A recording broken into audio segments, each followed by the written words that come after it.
السلام علیکم ګرانو دوستانو، په دې ویډیو کې به نن زه تاسو ته ښایم چې مونږ څنګه د موبایل شاته بیکګراونډ داسې بیکګراونډ بدلولی شو لکه زه چې کومې ویډیو جوړوم دا بیکګراونډ یې ښکته څنګه دا کوي. را به شو کینې ماسټر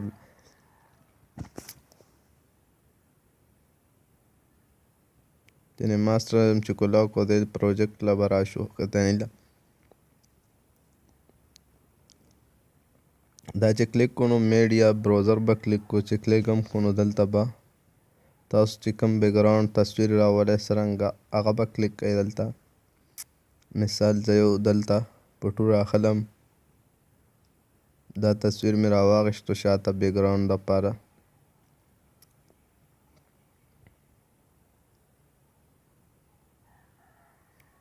دا چې مې راواخیستو نو دې خوا به بیا لایر چې کوم دی دا به کلیک کوئ. دلته به ایمیج کلیک کوئ.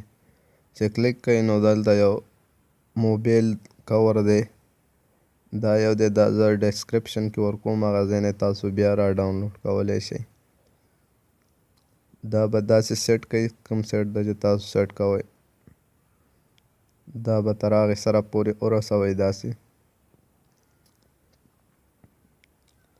اینه پس چې کوم دی بیا به لایر کلیک کوئ او دلته به ویډیو کلیک کوئ. سکرین ریکارډینګ ویډیو چې تاسو کومه کړې وي هغه به داسې کلیک کوئ او دا به داسې برابره کوئ د موبایل سکرینه پورې.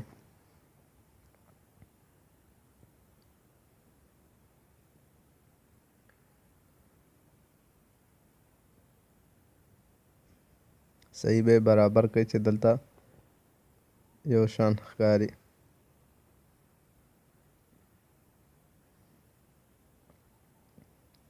دا وګوره داسې به دلته تاسو بیا ریکارډینګ پې کوئ، هر څه پې کېږي د اپلیکیشن کې. دا پلی سټور کې دی، کینې ماسټر یې نوم دی، ایزی نه یې را ډاونلوډ کولی شئ. داسې وګوره ویډیو چالي شوه، بیکګراونډ چې تاسو څنګه راولئ هماغه شانتې شاته ویډیو هم راوستلی شئ تاسو. مثال تاسو یو ویډیو شاته دی نه پس چالي وي نو بیکګراونډ په ځای ویډیو راولئ.